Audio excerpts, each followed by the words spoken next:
All right, we're good. Hi, guys. Welcome to today's creative brand chat. We are mixing things up today, and we're just going to jump right into the topic. And hey, it's called a creative brand chat. So we're just going to chat and see where it leads because we're both creative business owners, and you're naturally going to get some awesome information out of us. So, so Jessica, why don't you go ahead and introduce yourself? Okay, cool. Hey everyone, my name is Jessica Willingham and I am a copywriter for creatives and brands. I help people find their voice, organize, identify, prioritize their big, expansive ideas and find ways to communicate that in short bits. So that's what I do. And she works with so you have your own business, and then Yes. you also have Rarest Fortune with her name is Jessica. You guys, it's the double Jessicas. And I met both of the Jessicas in Being Boss Miami, which was amazing. The most amazing experience ever. And we stayed in touch. So, okay. So you do copywriting for your soul business. And then you also work with Jessica on Rarest Fortune, and you guys basically partnered up and do full on branding, right? Visual branding. Yeah. Oh yeah, we do the full thing. Lots of coaching even behind the scenes on kind of figuring out offerings, figuring out voice, all of that. We do visual branding, do all the copywriting, web, the whole bit. So, and we take on some really, really creative clients over there. We've had 2 preachers and then now a sex and intimacy coach. So we deal with some funky topics, but it is really, really fun. I love it. I remember when I asked you guys about one of your first clients, and you're like, "Oh, it's a preacher," and I'm like, "Shut up! That's amazing." So yeah. I love seeing all the cool people you guys work with. I do too. So okay, so here's the one question that I always ask everyone because we say, okay, what do you do, and that's easy enough. But why do you do what you do? Why do you wake up and do what you do every single day? So writing isn't really an option for me and really never was. I think it's my one true talent. It's the one thing that I can really offer people. And so it comes easy to me and I love it. And I love using that talent as a service to other people. I love making that, my life's work and my passion. It's all rolled into one. And so that's why I like doing what I do. And I love seeing people become confident in the words that they're saying and the way that they're announcing themselves or describing themselves. And that's really what I bring to my clients is that confidence of this is well edited. I know it sounds great. I know it's 100% true. And I know it's going to resonate with the people I want to resonate with. So.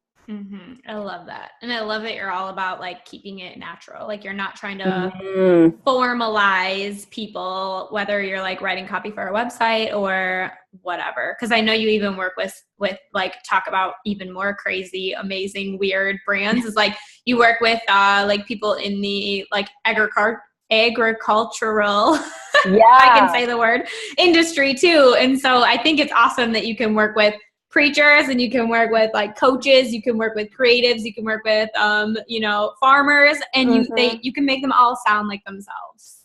Yeah, it's kind of performance in and of itself, which is why acting or performing or presenting has always been kind of a side of what I do or what I'm interested in, is because taking on someone else's voice is acting essentially. And that's what I do every day for my clients. Love it. Okay, so before we hit record, you guys, Jessica and I were talking about something super awesome and scary that she just did last weekend. She performed stand-up comedy. Yes. I feel I just need to Thank you. I am so glad it's over. It is seriously the hardest thing I've ever done, but we had 400 people, a packed house, and I got called back to MC another show on June 12th. So I'll MC a pro show then at the Opera House down in Denver. So I'm really excited. So if you guys are in Denver, Colorado, yes, you should go check her out. Yes. I wish I was there. I would come watch for sure. Oh my gosh. I wish I could have had everyone there. Now that it's over, I'm like, oh, if I could have shared that with everyone, which there's video evidence, but it's just not the same as that energy of an audience and a presenter. It was incredible. And being there. Yeah. Oh my gosh. Well, the energy of being there is always better than recording, but I would take a recording of that. I feel like I'd be that obnoxious girl in the crowd just being like, yeah, Jessica. There were a few of those. And that's something you could never predict. Like you write it. People like to say that improv is acting without a script. Well, stand up is being yourself with a script, which is a lot of what branding is as well, which is why it was so interesting. But, getting up there, you can't really anticipate the crowd because you're up there having a conversation. So I have to practice active listening to the crowd. And when they do hoop or holler or talk, and there's a lot of us going back and forth up there that you can't prepare for, you just have to be present for. So it was incredible. It was crazy. Amazing. I love it. And something you said in there totally reminded me of, I was listening to Jenna Kutcher's podcast. Everyone has been talking about it, Gold Diggers. I don't know if you've heard about it. And I recently was like, okay, fine, I'm listening to one, because I'm kind of getting back into podcasts. So I was listening to one and she was talking about how like, we're all doing, well, she didn't say, I'm totally paraphrasing you guys, but like, we're all doing social media wrong. Like we're all just like shouting into the abyss instead of like actively listening and having a conversation with people. And I think that you just said like with stand-up comedy, even like part of it is like listening to people and having a conversation. Because when I think of stand-up comedy, I think of the person's up on stage cracking jokes. Just spewing. But nonstop. But you're so right, because every comedy show I've ever been to, the ones that are just like, oh my gosh, like my stomach hurts from laughing so hard, is when they're like picking on people in the audience or they're like making random one-off like comments here and there, like totally off the cuff that like you can't plan. So I don't know, it just reminded me of like how we should kind of all be doing that with social media in general in your brand. Yeah, and we talk a lot about control in stand-up comedy, which I think is such an important conversation, especially for people who do what we do, because we are type A control absolute freaks, right? Like, what successful art director have you ever worked with that wasn't a complete control freak nut job, right? Because, and I know what that feels like because I bring it to my work too. But in comedy, especially in that conversation, you got to let that go, because as soon as I try to control the audience, as soon as I try to pre-pave how they'll react, I'm going to say this, and then you're going to do this, and then I'm going to do this. As soon as I try to do that, I lose that authenticity, and I really lose a lot of what's funny or what's great or what's endearing about me, is because I'm trying to control them. And you can't have a relationship with somebody you're trying to control. You can't have a conversation when there's manipulation present. You know what I mean? And I think we forget that, especially in social media. Let's just spew, and then we'll check the numbers, we'll run the numbers, and then we'll spew some more. It's like, no, there has to be a real relationship. There has to be a real conversation, and that requires losing some of that type A control and just sitting down and having a conversation and seeing what happens. And you don't know what's going to happen, and that's where creativity comes in. I love it. I love it. I'm like thinking of too, like people I love following on social media, and more so. I mean, I'm mainly on Instagram now, but even on Instagram, like the people that I like following don't necessarily post every day. Like they might be on Insta story every day, but they might not be posting every single day. And they're posting when they have something like worth saying, when it's like an epiphany, or it's been like something that they've been like chewing on for like a week. And then finally it's to the point where they're like, you know what, this is like the epiphany that I'm taking away out of this. And I want to share that with people because maybe they're going through the same thing, or they're struggling with the same thing. Or they can relate. And sometimes those are my favorite posts. And I'm like, I don't even care that they don't post every day. Like when they do post, I know it's going to be dang good. So I think what you're saying, everything that you're saying, I don't know why, it's like reminding me of just like how we show up on social media. So something that you said in there was basically like not controlling, which I'm total type A control freak too. So I'm with you. But I love that you're like, you can't control the audience. And I kind of think the same way with like the people that are viewing your brand. Like we can set up our entire brand to almost like, I would say, to show up, like to show how impressive we are, right? Like you can position your brand to show just like how impressive you are. But at the end of the day, like that, you can't control other people's reaction to that. So I guess my question for you, and this is something we can go into, is like, how do you how do you show up and how do you like carry this sense of like, we can't control what other people think of us. We can't control what our potential clients think of us. The audience thinks of us. Like, how do you bring that into branding yourself and branding your clients?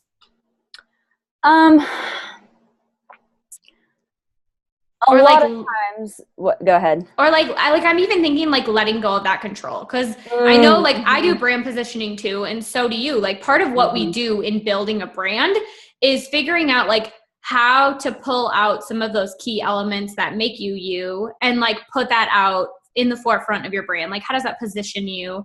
How does that position you online? How do we position you in your brand? But I think also just like something that sparked when you were talking is like how do we release that control, you know, or like, how do we give up some of that control when it's like, well, this is my brand. Like, this is what I stand for. This is what I'm an expert in. Like, how do we give ourselves like a little bit of that wiggle room maybe to not be such of a control freak? Because I know you probably hear this from clients too. Like I have people say like, how do I be consistent in my brand? But then how do I also not put myself in a box? And yeah, that comes up a lot in our branding. The control, especially around people don't want to be very specific. Yeah. And they don't want to use very specific language, and they sure as shit don't want to exclude anyone. Yes.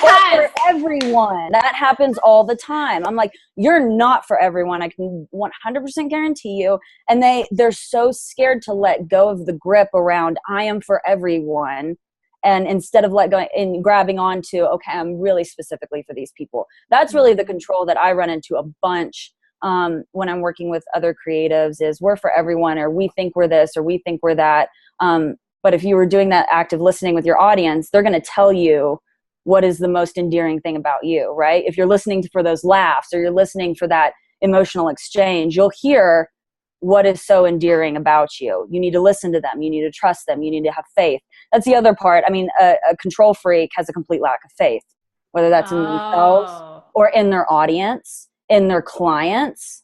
You know what I mean? And we see this a lot, even internally. You know, if I'm struggling with working with a client, I may be really not giving her the faith that she deserves, you know, and just putting it out there and seeing what happens. A lot of people don't want to put stuff out there and see what happens. We want data, right? Which is why everybody loves blogging about that stuff, because it's so safe. And it's like, that doesn't really support you for very long. I mean, it's okay. It's helpful, but what's really supportive is when you let go and you experiment and you innovate and you see what the hell happens and you listen back for that emotional response from your audience. And if you're doing all of those things, you're not going to need to bury yourself in boring ass Excel spreadsheets, because you're really going to know the direction of your business and what your audience wants from you and what your audience loves about you. So you can just go all in there. So. Oh my gosh, I love it. That's like, I'm totally not an analytics person either. Like people will be like, yeah, like, I'm like numbers, I don't know. Like, but I had this person like respond to my email and tell me like why she loved it, right, you know? Yeah. So I love that. It's like, it's focusing on the human. Again, it's like letting go of the shouting into the abyss and focusing on like the people who actually are responding, or the people who are feeling what you're putting out there.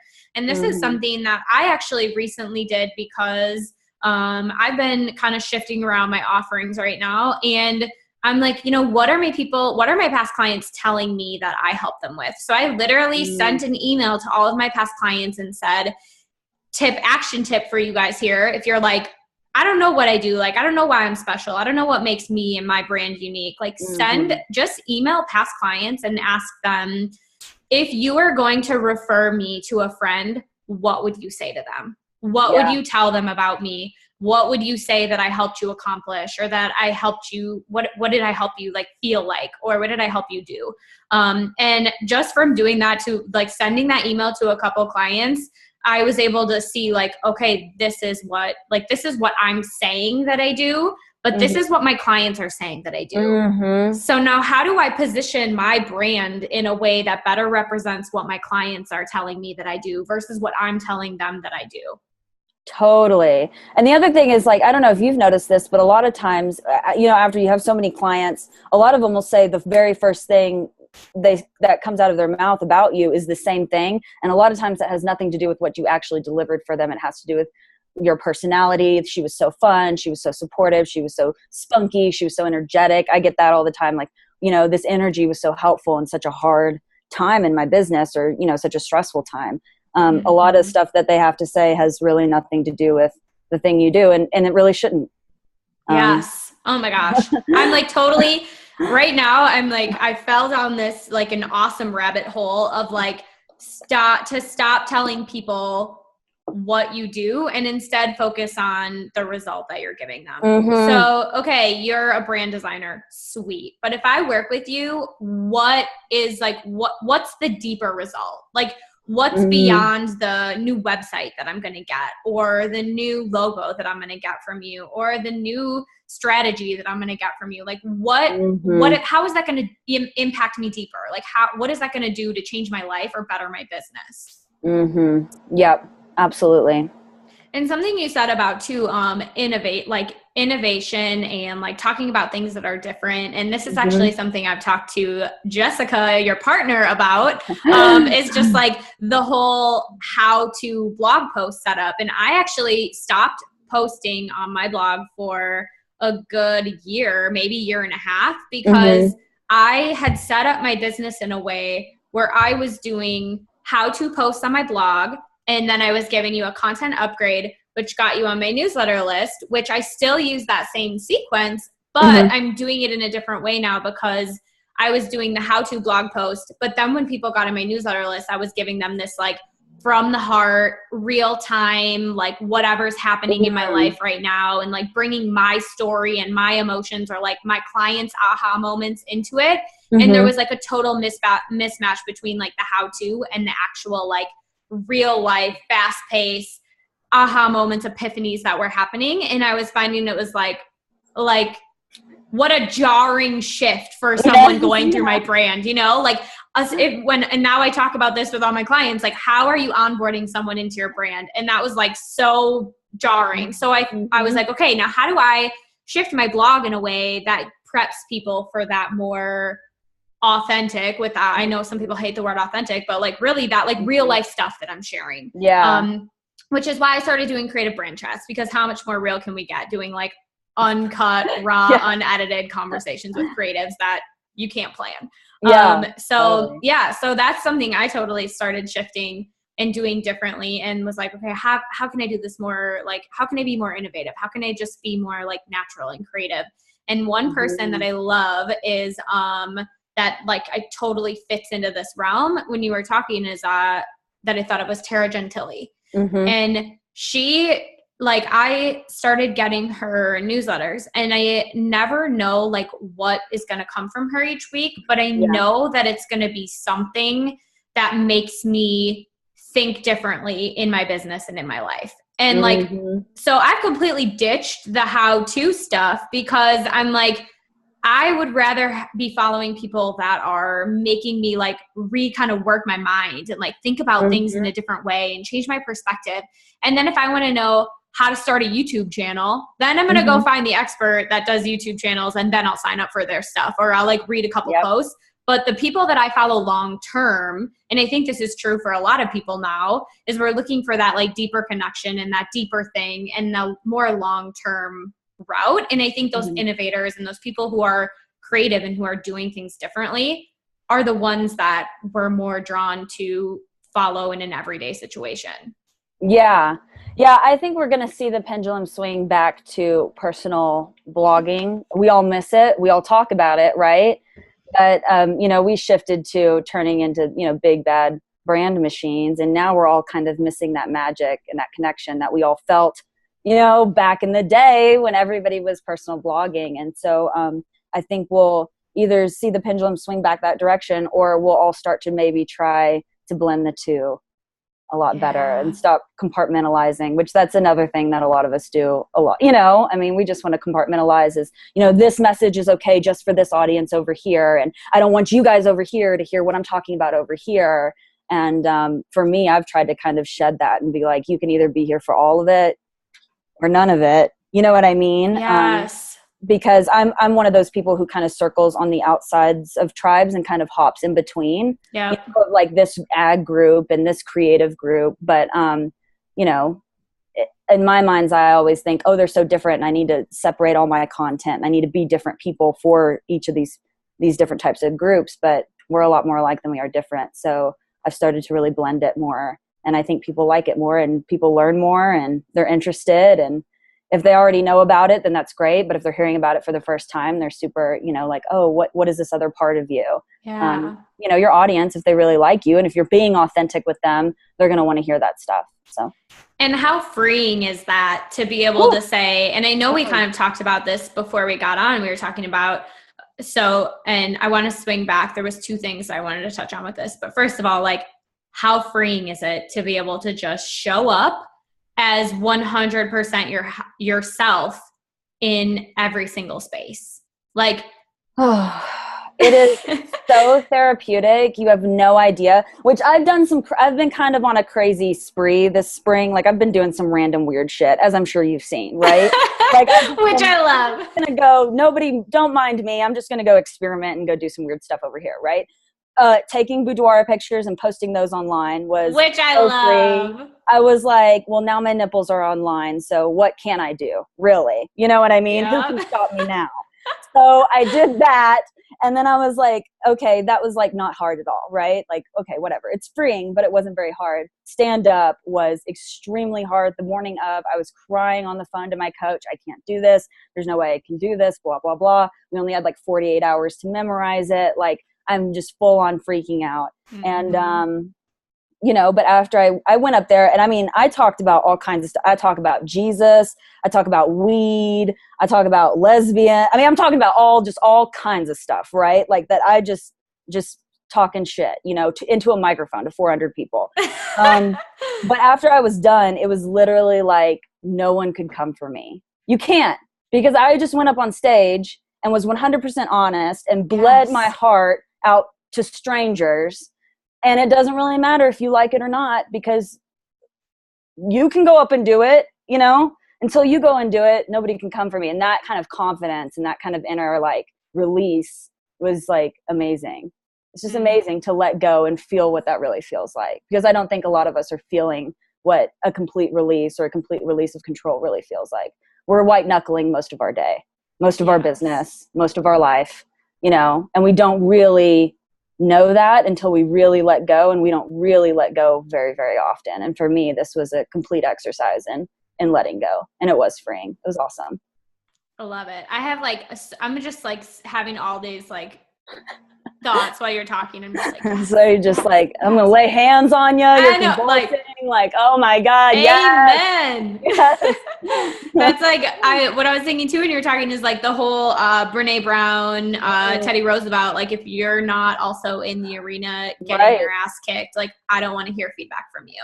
Yeah. And I love that, because it's like, if you like, come at me. Like, I just said all these things that you might not agree with, but come at me, because seriously. Because you're not in the arena doing it, but also because when you're showing up as 100% yourself and you're saying what you truly believe, no one can come at you, because you're willing to stand up for the things that you say, because you genuinely believe them. So I think there's something, and that's where the whole like free, like it's the whole freeing thing, like feeling just like, I'm free. Like, I am who I am, and whoever's going to love me is going to love me. Whoever's going to hate me is going to hate me. But whatever I put out there into the world, if I'm doing it knowing that it's something I 100% wholeheartedly believe in, like, people can come at me, but I'm going to stand up for what I said. I'm going to stand up for what I believe in and what I believe to be true. Yeah. And I mean, people will always connect when you're being that open and that honest. And that was what was so frustrating for us. We were up there workshopping, prepping, getting ready, you know, and our coach would be like, you're not connecting. It's falling flat. It looks great on the page. Congratulations for you. But now you're up on stage, and I don't believe it. I don't believe it. And people are up there and they're like, fuck you. Like, it's true. It's true. And it's like, you're still controlling. You still have that wall up, and we can feel it, and you need to do whatever it is you need to do to take that down. And so that was what was so frustrating and also good about stand-up, is that so many times we're like, I'm being authentic. We're not. We're really not. And so to have someone in my face be like, you're not being authentic and you have about 48 hours to figure it out until you stand on the stage, that was super helpful. So how did you, if you're like willing to share this with us, like how do you break down that wall, or how did you break down that wall? Because I mean, this is something I think that we all struggle with. This is something I struggle with in my own brand. And I think something that I've talked about too, to a couple of people is like, I think there's like so many different things in the world happening right now, like that you can take a side on, you can take a stance, and it's going to define your brand. It's going to define who you are. Yeah. And, it's scary. And even just like religion wise, like I have always been in a place where I'm like, so I go to church on Sundays and, but I also like have tarot cards and crystals. So like, what does that say about me? So I've totally felt the struggle of like, okay, do I just like put the wall up and like not talk about these things in my brand?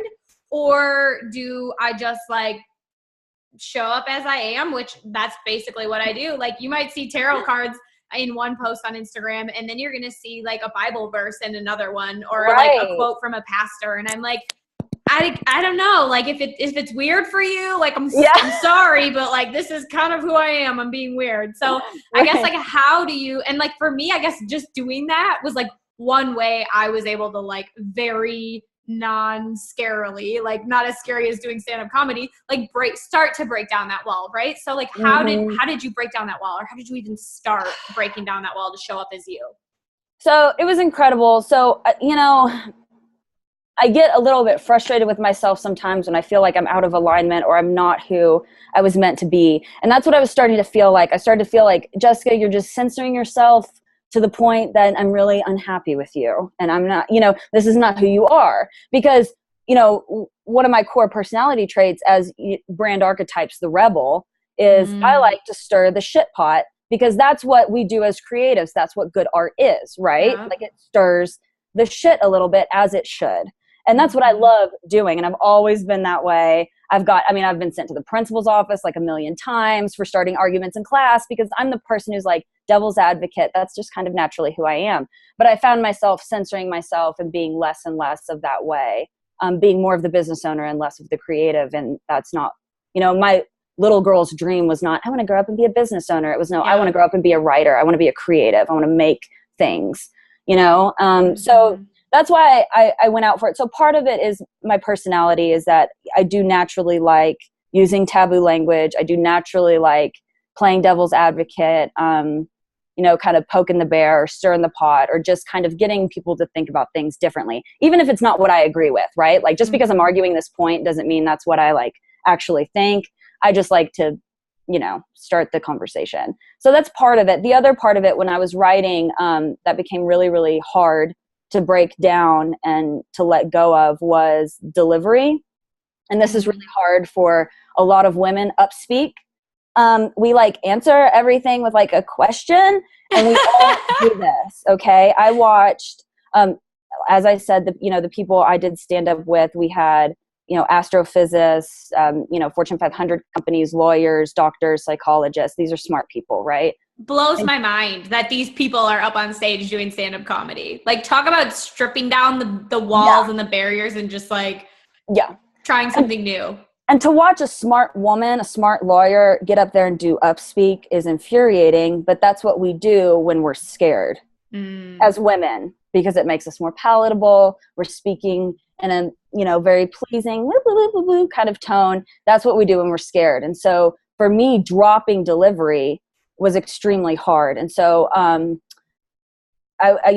would read through it to my comedy coach, and she'd be like, it's not in your voice. It doesn't sound like you. It sounds like somebody else. And I'm like, oh my God, I have 6 hours. What am I going to do? So I would take the script. I would run around the house screaming it at the top of my lungs. I would sing it. I would just all kinds of stuff. And it doesn't matter if you look stupid, because you have 6 hours. So let go the fear of looking stupid, because you at this point have to do whatever it is, or whatever it's going to take to get up there and deliver, right? Because I'm a perfectionist. I'm not going to go up there and suck. Yeah. You know what I mean?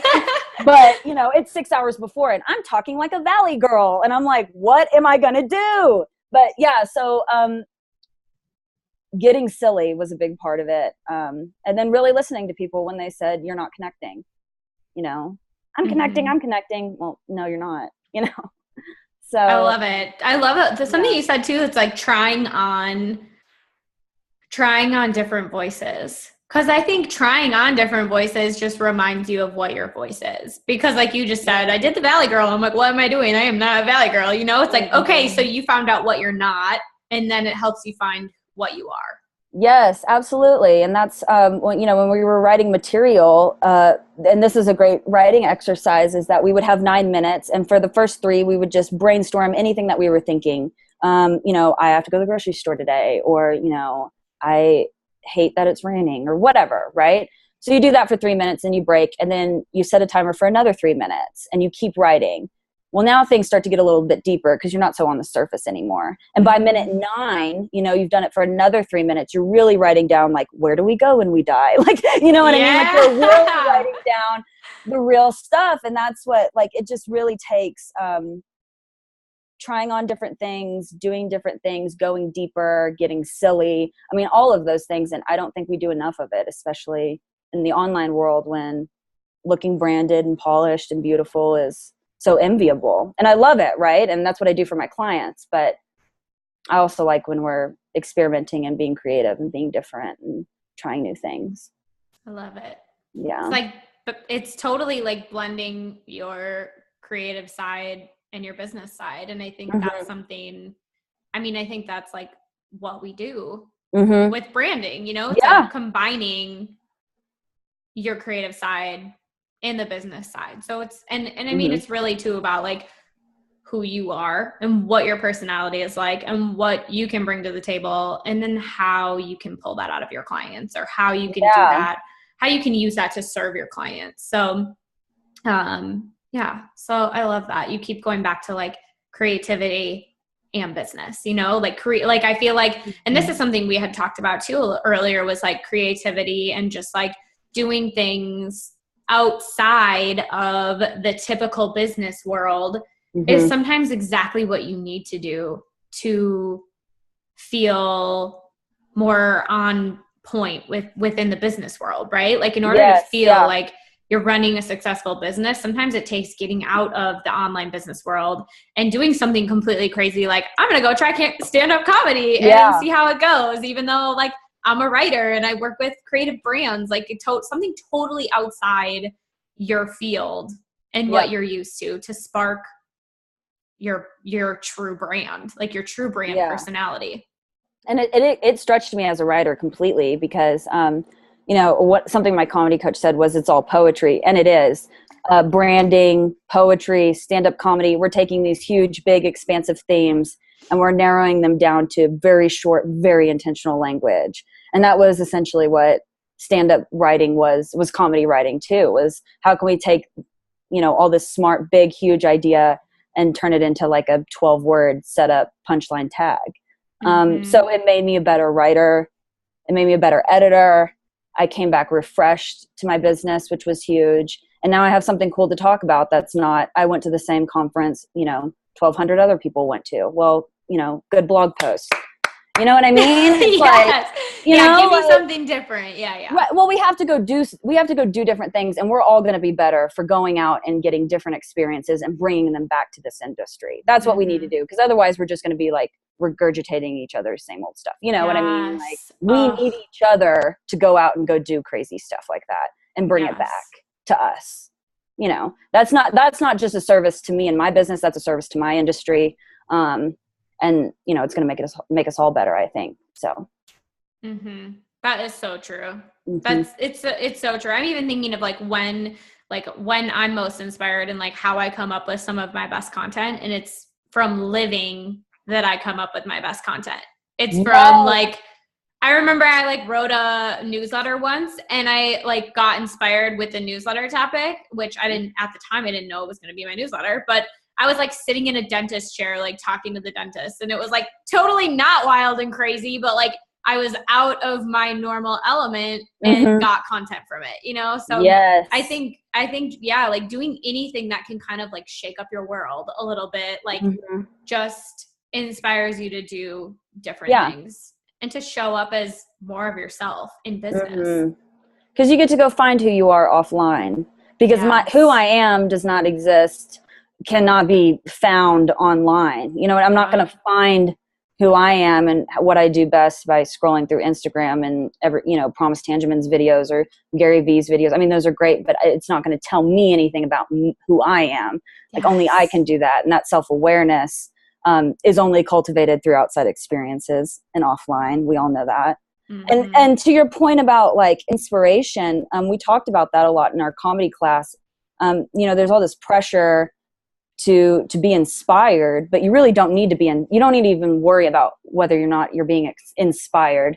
Worry about, are you being provocative? Are you provoking ideas? Are you doing things, going places, getting new experiences that provoke new things in your mind? And from that provocation comes inspiration that then turns into really creative, cool stuff. But you can't get inspired by being surrounded by the same stuff all day. You know what I mean? So that's just an exhausting chase that you're never gonna do. You have to go provoke your ideas, provoke your creativity, provoke your mind by doing different things. Yes. So get your booty off of Pinterest. I see you, designers, because I was you. I was like every day, like I'm getting my inspiration. But I feel like when we do that, like you said, like when we scroll because we're just trying to like get inspired, what we end up doing, like you said, exactly, is regurgitating other people's information. Yeah. And you can't help it. Yeah.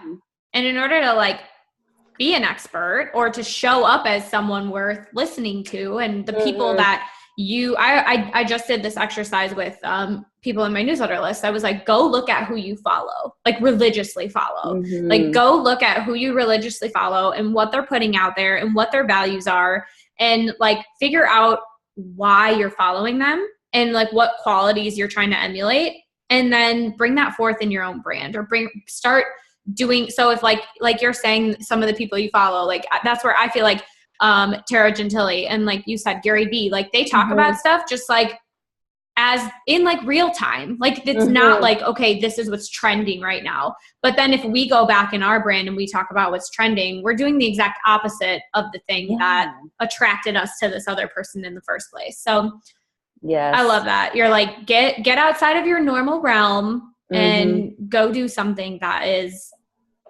totally not something that's not in your industry, and something that's not explainable. Like that doesn't make sense. That like doesn't make any sense at all, but you're like, I'm going to try it and just see like what it does for your business and your brand. And that's the other freeing thing. Like, oh my God, does it fit into my brand? Well, who gives a shit right now? Just go do it because you're thinking about it, because you're curious, because you're fired up. And then we can figure out what we're going to do with it later. Yeah. Well, and a lot of people do that. They hold themselves back because, oh, this doesn't fit into my brand, or I've already put so much energy in this one direction to do this other thing. Wouldn't make sense. But I mean, we're creatives. Nobody's looking at us to be, prim and proper and buttoned up all the time. Like they're expecting us to do things. So give the people what they want.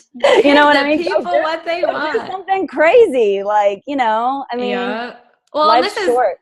And this is something I think you probably can totally attest to too. Like I have shifted my brand. I've been technically in business. I started my LLC in 2014. So I've been in business for 3 years. I've probably shifted my brand every single time, like once a year at a minimum, to better fit who I am. And that's just like, that's going to happen. Like if you have the same brand, like if you're talking about the exact same things and positioning yourself in the exact same way that you were like 10 years ago, girl, you need to get out there and do something, because you should be shifting in your business and your brand, because you're naturally going to be shifting in your life, at least. And this probably comes from us being like type A perfectionists. Like I'm like total lifelong learner. So I'm constantly like, oh, let me try this new book. Let me try this new training. Let me try this new workout. Like anything new that I can try, I'm in. And then that's naturally going to show up in my brand a little bit. And so my brand's going to evolve with me. Yes. Yeah, no, I think of it like it's the skin of your business. It's just constantly shedding, and regenerating all of the time. It's just never stagnant, and it shouldn't be. I mean, literally sometimes I go in there and I'll tweak one word, or I'll tweak one line, but I'm always doing it because I'm always changing. So yeah, definitely. I love it. That's something I think I've talked about this before, but I think to tie a nice little ribbon on everything, like this all comes down to like your brand is going to have a personality, just like you have a personality, and your brand is going to have a couple different qualities, just like you have different qualities. I think sometimes we try and put our brand in a box, and then like you said, we feel like, oh, I have to fit inside of this.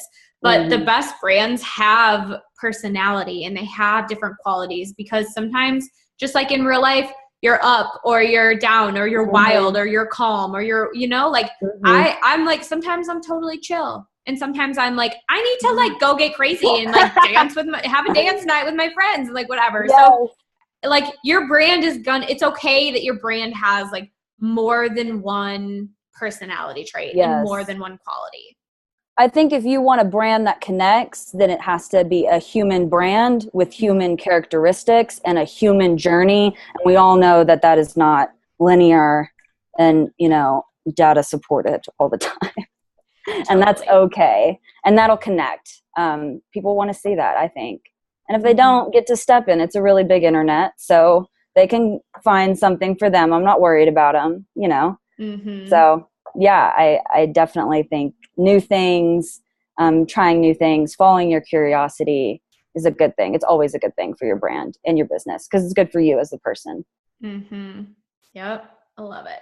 Okay. So I always ask one question at the end, and I feel like literally could be what we've just talked about, but what's the number one thing that has impacted the success of your brand and your business? Definitely impacted, and sometimes that's been for better or worse depending on whether I'm going with it or I'm fighting against it. But Gary Vee says this a lot, but self-awareness I think is a really huge thing. Knowing what you're good at, knowing what you're naturally talented at, what you have to work harder at, what is your work ethic like, knowing all of these things is what's allowed me to design the business that I like, have partnerships, have cool, relationships, whether that's with Bayer agriculture or, all of that. Doing stand-up is like, it's all come from inner self-reflection and self-awareness. And that's a 24/7 job that I think should always be happening in the background of your business. Because when you know who you are in this moment, and that could change tomorrow, but who I am in this moment, when I know that and I'm acting on that, the money flows and everything flows. So I think self-awareness. I love it. I'm with you on that. That's like, I always tell people like until you sit down and get real with yourself and get real about what you really want in the life that you really want, not the life that everyone else is telling you should be living. Like practice yoga because that's what everyone else is doing. No. Yeah. If you do not like yoga and you naturally, and your thing is like Pure Barre or your thing is like running or whatever, like show up as that, and show up as figure out what your life and what you actually love and what your core values are, and then build your business around that. There's something that's like, if there's like one thing I could just preach all day long to people, it's build a business around your life and not the other way around. And I think being self-aware allows you to do that. Yes. It's a lot of work, but it is so worth it. And you'll be one of the few, and I think the really, really lucky. Yeah, you're going to be one of those brands that people look to for innovation. For sure. All right. So, Jessica, where do we find you and keep up with all of your crazy things that you're doing? Where do we find you online? So I'm at jessicawillingham.com, and then my partnership with my biz bestie is over at Rarest Fortune. We have a really cool naming guide. So if you're putting together like a new business or a new offering, we have a cool freebie workbook that helps people come up with a cool name that isn't already taken. And it's really fun to do. So jessicawillingham.com, rarestfortune.com. All the handles, Just W Creative, and I'm posting crazy stuff like my nipples to Instagram. So that's where you can find that stuff. So if you want to see Jessica's nipples, go to Instagram. They're there on Instagram. Oh my gosh, I love it. So we'll tag to all of that in the show notes. But that's something that we didn't even touch on, but your naming guide, I want to tell people too, even if you already have your business name and you're like, I'm not changing my business name. This thing is awesome too for like products they're coming up with or new offerings you're coming up with. And something, I am not a copywriter. I'm totally all branding, and I'll help people with like their elevator pitch and those kind of things. But at the end of the day, when people need help with like naming their business or like naming their thing, I'm like, so Jessica, Jessicas over at Rarest Fortune have this awesome opt-in, this freebie that you can get. So definitely go check that out and just keep it and use it for the next time you're naming your business, a new business, or you're naming a new product or offering or whatever it is. So yeah, check it out. All right.